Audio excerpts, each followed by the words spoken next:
Assalamu alaikum, brothers, sisters, everybody that decided to come and see me today.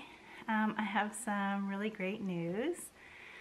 So the other day I got a brochure off of Instagram from a friend of mine, another sister from mosque, and it had information about the spring Umrah in Saudi Arabia.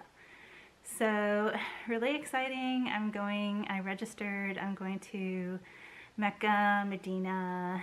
I'm going to perform Umrah out there in April. So I can't wait. I'm super excited. Trying to gather information and try to prepare for my trip. And we're going to go to the historical sites and see everything that we can and do a lot of prayer and things like that. So I'm super excited, and they usually say it's best to try Umrah before you try Hajj, and also there's a big difference in price. So Hajj is really expensive. It can cost, around $10,000. Umrah is a lot less. It's around $2,500, and that includes airfare, hotel, and food, and ground transportation and stuff like that. So my group is actually run by Imam. So he's Imam of one of the mosques in the state, not in my town, but pretty close by. So him and his wife have been putting on these tours to Umrah and Hajj for close to 20 years, so they really know what they're doing. And my group is pretty big. There's about 20 of us going. So I'm really excited. I'm going to be meeting new sisters, and I'm going to be sharing a room with 2 other sisters and flying to the other side of the world, and it's just going to be so amazing. So I just wanted to share that with you. So when I go, I'm definitely taking my camera, and I will share as much of my trip as I possibly can with all of you, so that you can see what it's like for somebody coming in, a revert from the United States to Mecca, and what I experienced there as my first time in Saudi Arabia, in Mecca, Medina. So yeah, yay. I guess I don't really have a lot to talk about specifically today. I wanted to share that with you. I also figured out how to do the live broadcast on YouTube. So I think what I want to do is try to have, inshallah, a study group chat, just kind of friendship circle kind of thing, talking about Quran, maybe learning a little bit of Arabic, getting to know one another, supporting each other as born Muslims and reverts, maybe learning from each other. That would be amazing. So what I think I'm going to try to do is set up the live YouTube for every third Sunday of the month. So every third Sunday of the month, and I think a good time is probably going to be 3 o'clock Pacific Standard Time. So 3 o'clock Pacific Standard Time every third Sunday of the month. So that would be noon, I believe. No, sorry. That would be 6 o'clock in the evening Eastern Standard Time. So 6 o'clock in the evening Eastern Standard Time. And if you're on the other side of the world, if you're in Saudi Arabia, Egypt, Turkey, that area of the world, it would be, let's see, 1 o'clock in the morning. It would be 1 o'clock in the morning. So, but that's not that bad, because a lot of Arabs stay up that late anyway, because they're up doing things at night because it's so hot a lot of times during the daytime, under the sun, so during the day. So yeah, so I'm gonna try that. Actually, maybe today we could try reading a little bit of Quran. I just have to grab one of my Qurans. Oh, 1 second, I'm going to run over here and get one.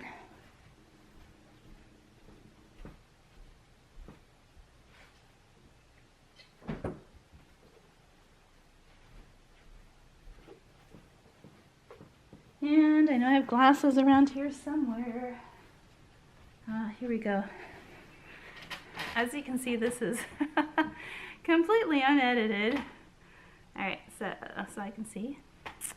I'll put on my matching blue glasses. And this is the little Quran actually that I got from whyislam.org.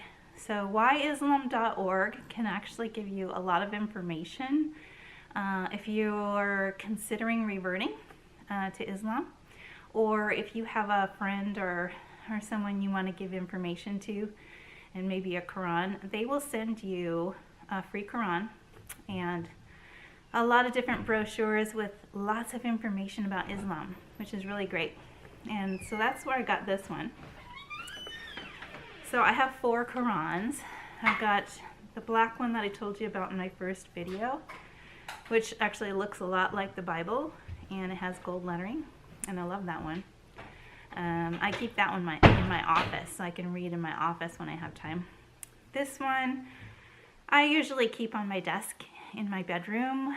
Sometimes I move it around, put it in my purse and things like that, so I can take it with me. And then I have a smaller blue one that I take in my purse a lot of times or put in the car. And then I have my big one, my big fancy one, where it has like the Arabic and the English, and it also tells you how to pronounce the words in Arabic by using English lettering. So that one's pretty nice. I'll show you that one later. Anyway, so in the Quran, things start out from the back of the book. So usually it's backwards. Well, actually, this one they did front ways, like an American. I didn't realize that. Yeah, so this one actually starts from the front, just like an American book would. But normally the regular Quran is from the back side, and then it's going from left to right with the pages. So let's read the first one.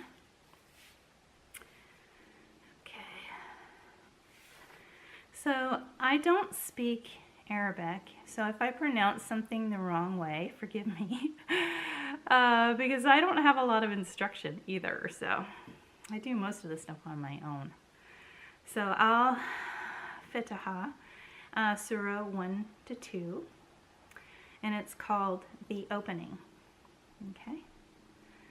In the name of Allah, most gracious, most merciful. Praise be to Allah, the cherisher and the sustainer of the worlds. Most gracious, most merciful. Master of the day of judgment. Thee do we worship, and thine aid we seek. Show us the straight way. The way of those on whom thou hast bestowed thy grace, those whose portion is not wrath and who go not astray. So that actually is the beginning, the very beginning of Quran. And I'll read a little bit more. The Heifer. In the name of Allah, most gracious, most merciful. This is the book. In it is guidance sure, without doubt, to those who fear Allah. There was actually one really tiny sentence before that, but I just can't pronounce it. It says something like Alif, Lam, Mim. And I have no idea what that is, but I'm sure one of you do, so you can leave it in the comments below and help us all, including me. Okay, so let's move down to the third verse, okay? who believe in the unseen, are steadfast in prayer, and spend out of what we have provided for them, and who believe in the revelation sent to thee and sent before thy time, and in their hearts have the assurance of the hereafter. They are on true guidance from their Lord, and it is these who will prosper.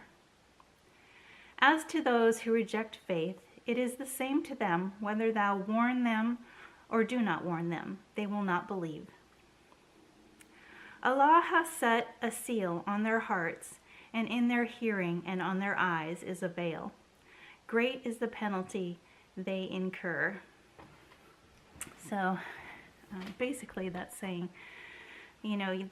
people have the opportunity to know God, to understand God, and to love God, but a lot of people choose not to believe, or they choose not to understand or know God. Number 8, of the people there are some who say, we believe in Allah and the last day, but they do not really believe. And I think all of us have met people like that in every religion, Christianity as well, where people, for whatever reason, their own personal reasons, they decide to say that they believe in the Lord our God, but they don't actually, or maybe they do kind of a little bit, but they're not quite sure and their heart isn't quite there. In Christianity, we call those types of people usually agnostic. But also there are people that flat out will just pretend that they're Christians or they're Muslims and they're great believers and they pray their prayers and things like that, and they really don't. Or they do part way, not fully. So that's unfortunate. Number 9, fain would they deceive Allah and those who believe, but they only deceive themselves and realize it not. Right? I think we all know what that means, right? They think they're deceiving everybody, but they're really not. They're just deceiving themselves, and in the end, they suffer for it. In their hearts is a disease, and Allah has increased their disease, and grievous is the penalty they incur because they are false to themselves. When it is said to them, make not mischief on the earth, they say, why, we only want to make peace. Excuse me. Of a surety, they are the ones who make mischief, but they realize it not. When it is said to them, believe as the others believe, they say, shall we believe as the fools believe? Nay, for a surety they are the fools, but they do not know. 14. When they meet those who believe, they say, we believe. But when they are alone with their evil ones, they say, we are really with, turning the page, we are really with you. We were only jesting. So having two faces, pretending to be with the believers and be a believer, and then when you're with not a believer, saying, oh no, I don't believe, I'm just, But Allah knows. He knows all of our hearts. He knows what's there. And actually we know too. I mean, we have that sense within us. We can kind of tell, we can kind of feel it, we can kind of sense it when we're around somebody that's not actually telling us the truth, right? Yeah. So Allah will throw back their mockery on them and give them rope in their trespasses, so they will wander like blind ones to and fro. These are they who have bartered guidance for error, but their traffic is profitless, and they have lost true direction. So I'm going to stop reading right there because it's pretty long, and I actually have to do quite a bit of homework today. And I have a time limit when I have to turn it in. So I'm not going to read too much more there. I will say this. Toward the back of the Quran, and I have some bookmarks here, these are the surahs. And so they're smaller.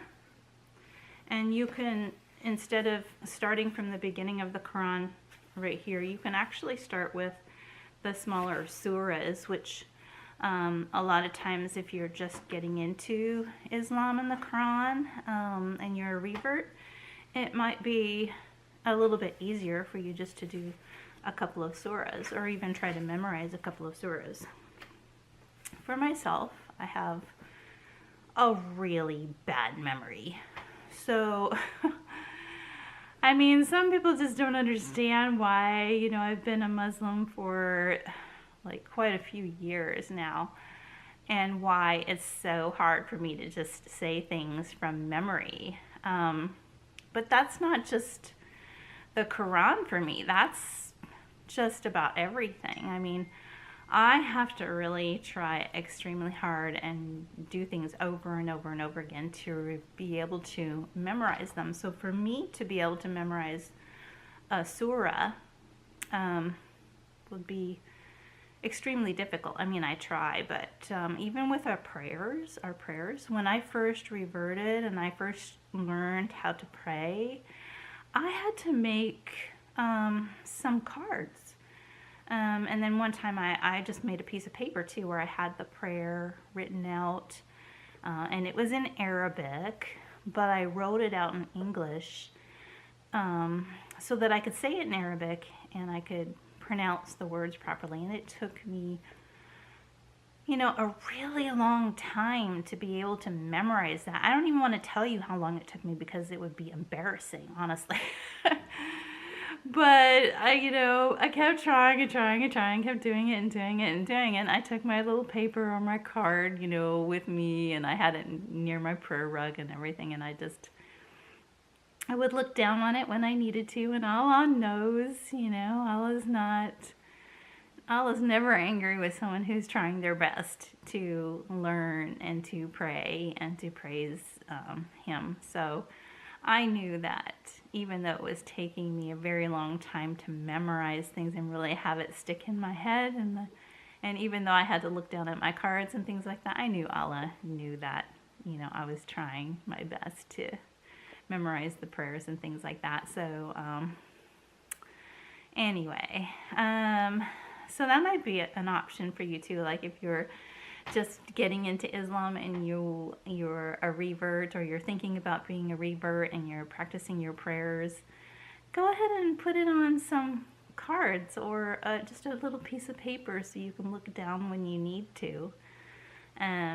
One of the things I tried to do too was I would take sections of it and I would just try to remember the first, you know, couple of sentences, and I would practice it over and over again, and then I would add a sentence and add another sentence and things like that.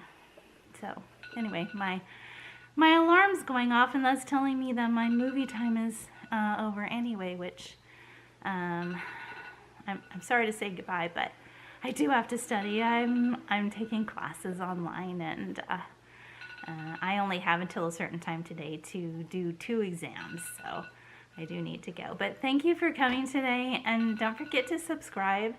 And I'm going to try the first live YouTube video the 3rd Sunday of this month, and this is February. At 3 o'clock Pacific Standard Time. Okay, so if you can make it, that would be awesome. And hope to see you there. Bye-bye.